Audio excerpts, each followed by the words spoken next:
Hello world, and this is Overtime, presented by Bronze Gutswiller, an original WRBI production, also brought to you by FCN Bank.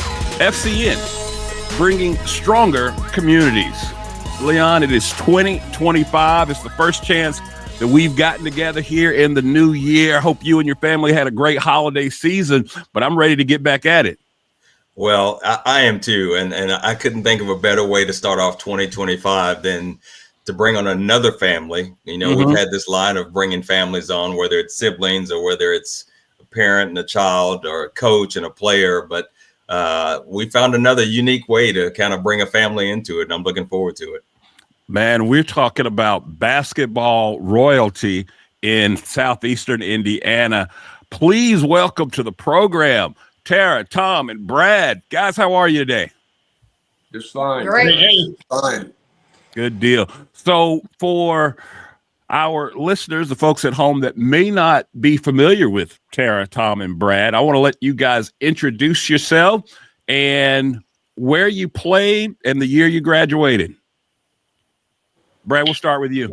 Yeah, maybe as the youngest, right, in the family, I'll go first. But yeah, Brad Borgman, Jac-Cen-Del graduate of 1999. I went on to play college at a couple schools, but Eastern Kentucky University in the OVC is where I started. Moved around a couple times, University of Indianapolis, and then followed a coach I was really loyal to at Indiana Southeast. Graduated college in 2003. Tara? Graduated Jac-Cen-Del in 1997, and then went on to play for Franklin College and graduated from there with a teaching education degree with a coaching minor in 2001. And Tom got it all started. Right. Tom Borgman graduated in 1969 from Jac-Cen-Del, retired from owner-operator, being self-employed for 36 years. That's well, great. Guys, listen, we are really excited about having you on the program. We appreciate you making the time. Let me just ask this question first, and by all means, feel free, whoever would like to jump in here. It goes without saying. I can tell. I mean, you got your jackets on. Basketball has meant a lot to this family. Somebody chime in. Expound on that, if you would. Tell me what basketball has meant to the Borgmans. Well, Terrence, I'll go first on that. It goes way back to when I played. Had a super coach. He was in the Indiana Hall of Fame, Coach Dave Porter. Became very good friends after high school. And Dave was important to me as a leader and a mentor. And he followed that all the way through my entire family. Got direct connections to Tara and Brad. Helped them develop mentally and physically. And that's kind of where it started. The love of the game started there. So he coached and you guys were, all three of you guys were under this man's tutelage at some point? That's exactly right. Yes. Wow. As a mentor. Yeah, for Brad and I as a mentor, and and a trainer. Trained us individually. That is wild. That is wild. Until he no longer could. I mean, he was in the nursing home, couldn't walk anymore, and still had a basketball in his hand. Come on now. So here's my question. Was going to South Ripley or somewhere else ever an option? No, I mean, not for me. Just not speaking then. Personally, like the rules have changed obviously since we've graduated. But yeah, at that time, I definitely wouldn't have wanted to. I mean, there's so much rich tradition at Jac-Cen-Del, not that there isn't in other schools, but there's a long lineage, not only in our family, but just historically with Jac-Cen-Del, that it was a special place to play. Okay, so now I got a question. This is, I like this family thing. Here we go. Who won the last one-on-one game in the family? Uh-oh. I think I did. We'll just say Dad did. At least that's the story you're going to tell, right, Tom? Yeah. That's exactly right. It's just this summer, actually. Because he has not lost his competitiveness. So if we tried to argue with him, we'd probably lose. Yes, exactly. So I know you guys are a competitive basketball family. How competitive does it get when you're just hanging out and playing games and stuff like that? Is it still the same? Yeah, I can think of a few Christmas games, that are sparked up and definitely have some competitiveness to it and get pretty serious. Unfortunately, we don't all get together as much as we'd like to. But all right, so who's the worst loser? That's probably a tie. That's probably a tie. None of us like to lose at all. And the one thing that I can say is the competition. We love the competition. Mm-hmm. And Tara and Brad were great competitors. And that's one reason we've got this show tonight is because of the way they competed. Yeah. Let me ask this, Brad. You brought up, of course, Leon had asked about, had you ever considered South Ripley? Those two schools so close together in proximity. What was it like in your day, Jac-Cen-Del basketball, South Ripley basketball? Yeah, I would say, Milan also comes to mind, okay. All similar schools, but I would say those three, probably the most like-minded, when you look at the size of the school, the history and the tradition, the rivalries that we had. But yeah, I mean, those are the two teams that you were excited to play, you wanted to play, and then in some years you feared playing them at the same time. Tara, how about for you? Yeah, it was cutthroat. You see, of course, AAU is a big thing now. So you see players from other teams, even your rival schools that have friendships now because they've played together in the summertime and things like that. We didn't do that. Yeah. We didn't have very many friends from other schools because when you played sports, you meant business. Yeah. So, you weren't friends off the court, you weren't friends on the court. So what you're telling me is if you ran into the point guard for Milan at McDonald's, there was going to be problems. Is that what you're telling me? Yeah, there would be differences. It really goes back a step farther, a little bit deeper than that when I played. Tell me. We were talking about two Hall of Fame coaches in Gus Moorhead at South Ripley at that time, mm-hmm. and Dave Porter at Jac-Cen-Del. And the rivalry between those two guys and the competitiveness between those two guys translated to the teams. Yeah. And back in those days, we didn't really associate with each other. Mm. I mean, members didn't. We kind of avoided each other. We didn't know each other. It was that team. They were kind of the enemy in the same way. They looked at us the same way. So it really goes back a little bit stronger, when I played than it did when Brad and Tara played. So it was kind of like the Hatfields and the McCoys. It was. It really was. And that started with the head coaches. They really wanted to beat each other. Yeah. That's interesting. Tom, when you think back to your playing days, what game early on or even in your senior year, what game do you remember most? Well, the game that means the most to me, and I guess it's probably the one that I remember the most, was in the final game of the 69 regionals. Mm-hmm. Okay. That year, we beat a number 15 ranked team in Rushville in the first game of the regional, and we beat number 10 ranked Connersville that night. And I had an extremely good game that night, and you're fond of those kind of memories, those feel good games. And that's what really that was for me.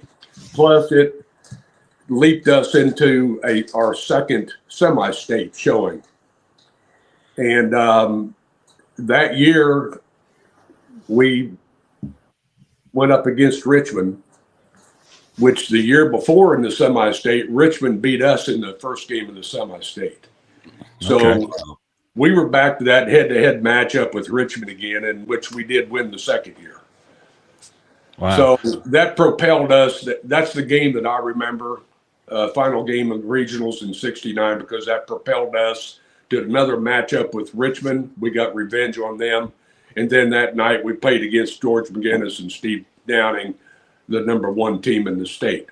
Wow. Hold on now. Now, you kind of say that and just let it slide right through. I think our listeners need to. Who did you play against again? Right. Indianapolis, Washington. And the best player was George McGinnis, Steve Downing. Who went on to play IU. They IU. both went to IU. A member of my team went to IU. And those 2 guys played in the NBA.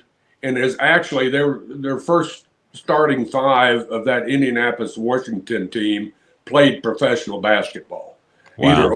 Either overseas or somewhere. Needless to say, we did not win that game. But while we're on that though, Tom, I want you to take us back. So when you guys won, definitely when you won the sectional and maybe the regional, were they doing the fire truck parade and all that when you got back in town? Oh, absolutely. What was that like? Yes. And back in those days, hell, that was a big treat for us. That was a real big treat. That trickled down. That was one of the best memories I remember as well. We won back-to-back sectionals, and that's a feeling you want to feel. You don't forget that kind of thing. You don't forget that stuff. It's feedback from the fans. Yeah, the community. Appreciation from the community and the fans is what you were feeling. Tara, I got to ask you, did you, at the time, Scott Smith was the JV coach, right? When I was a freshman, that was Scott's first year as a coach. Yes, as the JV coach. Getting to know him, did you think he'd be as successful as he's been? I did not. I mean, well, you don't think about those things when you're 15, 16 years old. Right. I knew he was a good player and he was awesome to have on staff. And then I ended up, you probably don't know this, I ended up coaching with Scott for 3 years at Jac-Cen-Del after I graduated from college. Yes, he told me that. Yes. Okay, did he? Yep.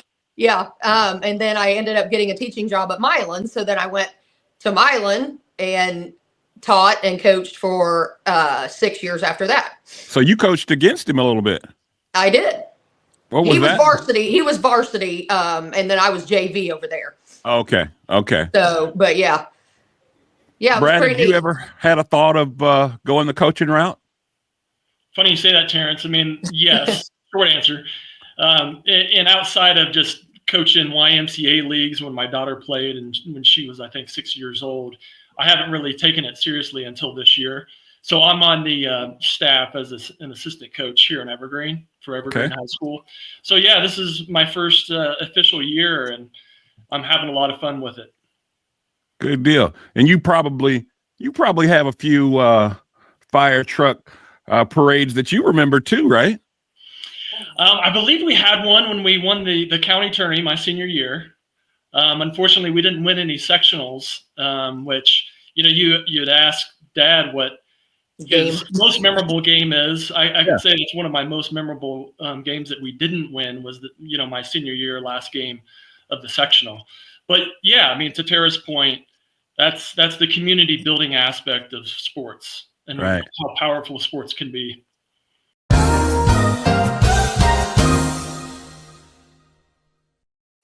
Bruins Guts Willer is the right choice for your next construction project. We strive to deliver unparalleled service to our clients by focusing on craftsmanship and quality. Our core values of integrity, professionalism, and fair pricing all but ensures our clients receive the best possible experience. Whether it's commercial construction, remodeling an existing space, or even building a luxurious home, we offer a comprehensive suite of construction management services. So before you break ground, give us a call at 812-934-2105. Bruins Guts Willer, building a better future for southeastern Indiana for over 100 years.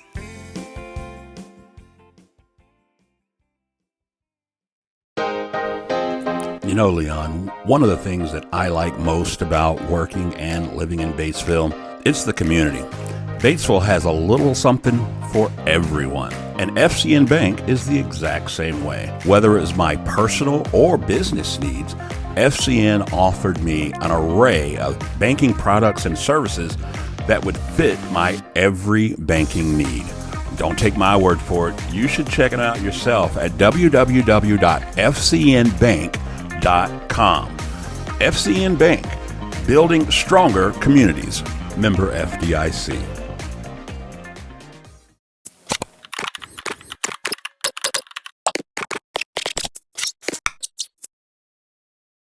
So when you guys think about this, what would you say as a family?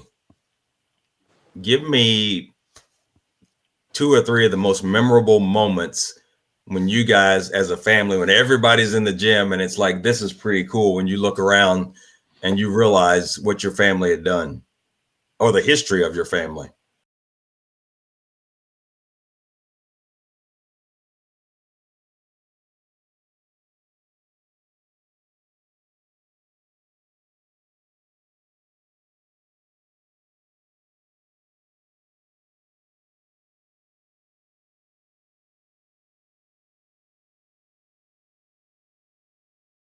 Yeah, I mean, a couple come to mind. You remember those individual games. You remember celebrating, as a family after those championships at whatever level they were. I can remember the game Tara played, I think your junior year, maybe sophomore year, Columbus East, which is a really tough loss. Yep. Coming together as a family after games like that. And mine, as a senior sectional game, again, personally, I remember, when I made the Indian All-Star team and we all gathered as a family at Market Square Arena, right? That was the name of the building.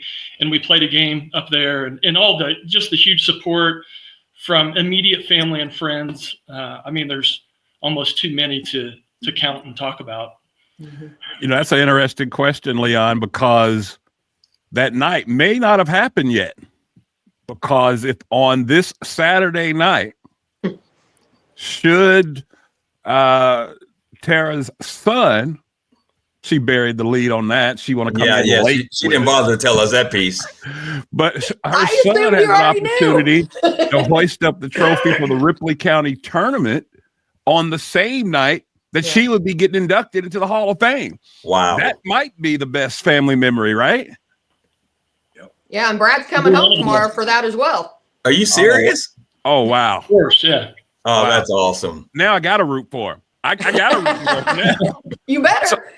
So I was in the gym last night, game 1 of the Ripley County Tournament. Tom, you were there. Tara, you were there. That gym was electric, like all night long, but particularly in the game that your son played in, Blaine Ward. Star player for South Ripley Raiders. Talk to me, guys, about that tournament. It was Aaron Garrett at Batesville reminded me that this is the oldest running tournament in the state of Indiana. What has that playing in that tournament, coaching in that tournament, what has that been like? It like you said, it's electric. I mean, there's so much rich history behind it, and that's one of your team's goals, whether you're a player or a coach, a parent, a fan. That's why you put in the time. That's why you put in the work, and you want to.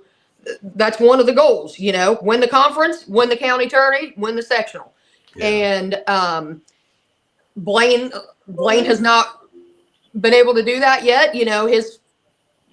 This being his 4th year on varsity, Brad and I and Dad, you won a county tourney.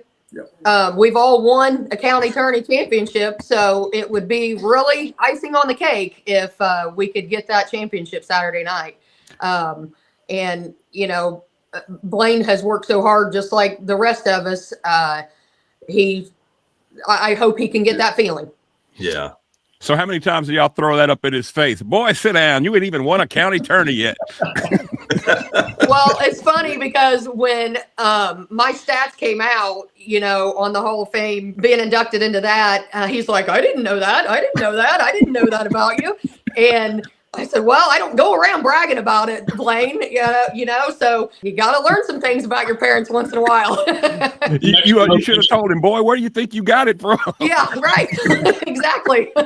Well, if I could say one thing before I forget, you asked before about memories of certain games or whatever. I don't really remember so much, in that context about basketball with Tara and Brad. What I remember that sticks in my head is the countless hours that these kids have put in, and a lot of them lonely hours by themselves, working on the blacktop, working in the gym, working on their game. And, that never leaves me. Yeah. It really doesn't. And what that does is it translates into success. It translates into results. And that work ethic and that effort translating into results finally becomes a bond within yourself that when you start seeing those results is what develops passion for the game. And I think that's why all of us have that passion, because, they've done the work, they've done the time. And that's what I remember about basketball. The competition, overall, the competition. And then Tom, when I you wanna become a cut that up. parent and watch your own children go through that and work that hard, and it takes it to a whole nother level. To watch them develop that passion and the love and the desire and the work ethic, and there's just nothing like it.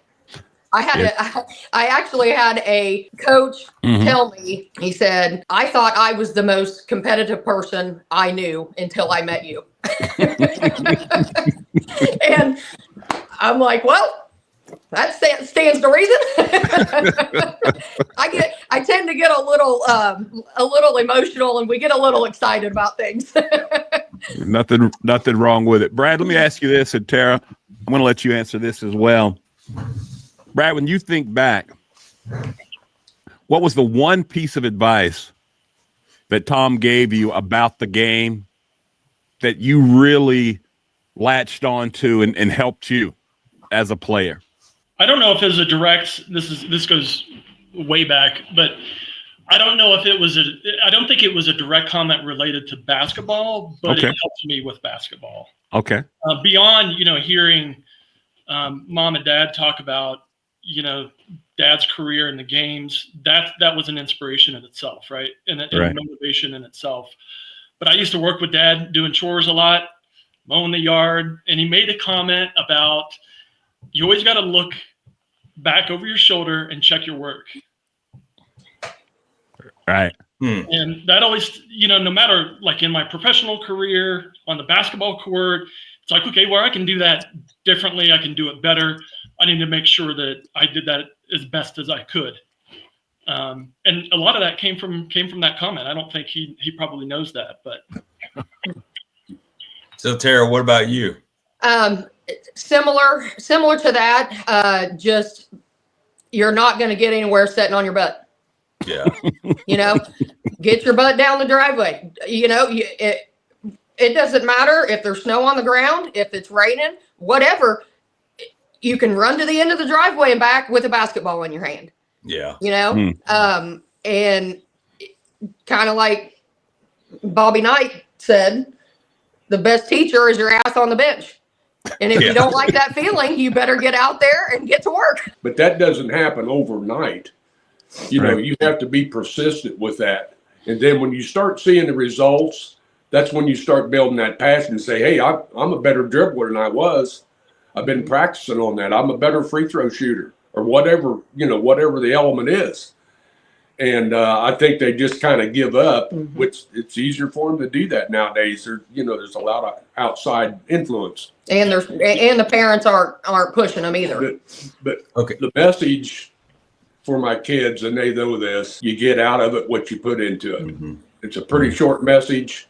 And I think if I get credit for anything, I hope I get, I might get a little bit of credit there. I gotta ask a real serious question if you guys are ready for this. when there was a bad performance, because we all have them, what was it like to get in the car with Dad going home? It depended if IU was on and we needed to get our butts home really quick to watch that game. Yeah. No, he wasn't too critical. He wasn't too critical. You know, like you said, everybody has bad games, and you know, I try to do this with my own kids, and not be too hard on them, because they're already putting enough pressure on themselves, because they already have that desire, and the love for the game. So you kind of just got to shut your mouth sometimes and let them work themselves through it. Yeah. Brad, you had something there. Well, yeah, memory goes back to one of my 8th grade games, you know, and I think at that point, maybe a parent doesn't know, or the kid is not indicating or not being how to be hard on themselves and how to motivate themselves. And so I think I just remember my head was not in the game, terrible game. I think I got a technical foul. You know, so I got reamed pretty good after that game, justifiably so. You know, I was 8th grade, right? And so I think that feedback at the right time, and you know, a kid's age, kid's career is really important. Yeah. You know, you've used the phrase, all of you have used the phrase at least once today, love of the game. I'm interested to know at what point, at what age do you recall that love for the game actually kicking in? 5th grade for me. 5th grade. Did you say 5th grade? Yeah. It was 5th grade for me as well. 5th grade is when girls at Jac-Cen-Del started organized basketball, and we'd start, you know, going to other schools to play, and that's when it started for me as well, because I remember plain as day, the first game we had in 5th grade, my teammates weren't taking it serious, and I was literally pissed off.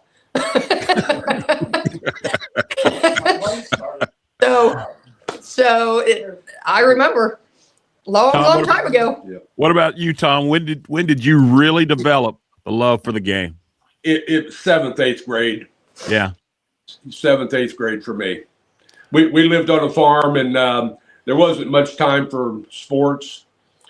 Back in those days, it was living away, not in town or anything, living on a farm.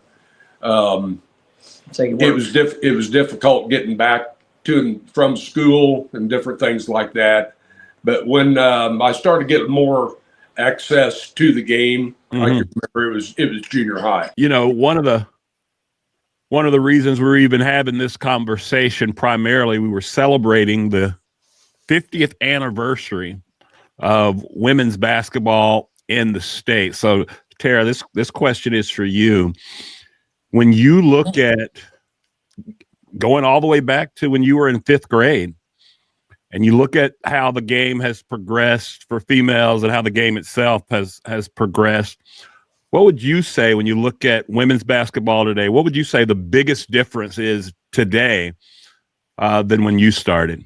Well, the amount of interest that has propelled, you know, from youth all the way up, you know, to the WNBA. There's just so much more interest. You know, credit to Caitlin Clark for these last few years for really bringing it to light. But yeah, just the interest and the numbers that have gone up with young girls being interested. I've coached for the last 3 years. My daughter, she's in 7th grade now, but for the last 3 years, I coached her youth basketball team, and the numbers have increased every year. So, you know, you can't ask for more than that. So are you coaching the Jac-Cen-Del middle school team? No, my kids actually go to South Ripley. Yeah. Oh, thank you, Leon. I'm glad you brought that up. I've been waiting for this. I've been waiting for this. Now he's really confused. Now you're real confused. I know. So at the family get-togethers, y'all bring out y'all's Jac-Cen-Del. Poor Blaine got on his South Ripley y'all make him sit at a separate table or something? I mean, Well, I haven't had this jacket on, I don't think, since I graduated. So we're in all South Ripley gear now. But Man. Blaine, no, actually, when Blaine started 7th grade, Jac-Cen-Del was going through. We lived in Milan at the time. okay. And Jac-Cen-Del was going through a coaching change. Right. And when we were trying to, figure out where to send Blaine, South Ripley had the most established program, at the time. That's just kind of where we landed. And we don't regret it. We don't There you regret it a bit because we feel at home there. He's had an amazing career. Yes, he So, yeah. All these award stamps, of course, come through Jac-Cen-Del, so that's why we got our jacket. Yeah. There you go. There you go. There you go. Well, guys, listen, this has been fun. I think I told you guys last night in the gym, it's a history lesson for me. Yeah, this is really cool. I mean, like I was telling Brad before we got on here, it's just been so cool to kind of take people and go down memory lane and just talk about all the history and all the pride that comes with Indiana basketball. I'm from Kentucky, and we thought basketball was a big thing there. And I remember one of the first times I went to a game, like a college game, and on the big screen, it said, everywhere else it's basketball, Yep. and in Indiana, it's a religion. Yep. And I thought that was the coolest thing. And now I really see what it means to so many of you. So thank you so much for sharing time with us. Got to give this guy some kudos. What we got? Coach Dave Porter. Oh, that's awesome. Portrait of Coach. That is something else. We Very- wouldn't be here without him. Very instrumental to our whole family in basketball. That's That is awesome. incredible. That is incredible. Thank Guys, you for sharing that. yes, thank you so much for being with us. I wish you guys all the success come Saturday night. Tell Blaine do his thing. I will And do. Thank you. yeah, I am legitimately rooting for you guys to have that moment. Tara goes in the Hall of Fame. Blaine's holding up the championship trophy for the Ripley County Tourney. I mean, could it possibly get any better? Seriously, Exactly. I'm pulling for that, guys. I'm pulling for good. that. And again, thank you so much. Yeah, Thank Terrence, you, guys. thanks for Appreciate doing you having us on. All thanks for right. doing the program. Appreciate it, guys. And that's going to do it for this one. We'd like to thank all of our sponsors for making this show possible. They include Bronze Gutzwiller, the right choice for your next construction project, and FCN Bank, building stronger communities, member FDIC. Also, we'd like to thank our friends of the program. They include Margaret Mary Health, S&B Driving School, and Country 103.9 WRBI. And as always, subscribe, like, rate, and review. And remember, be a friend and tell a friend about Overtime with Terrence and Leon.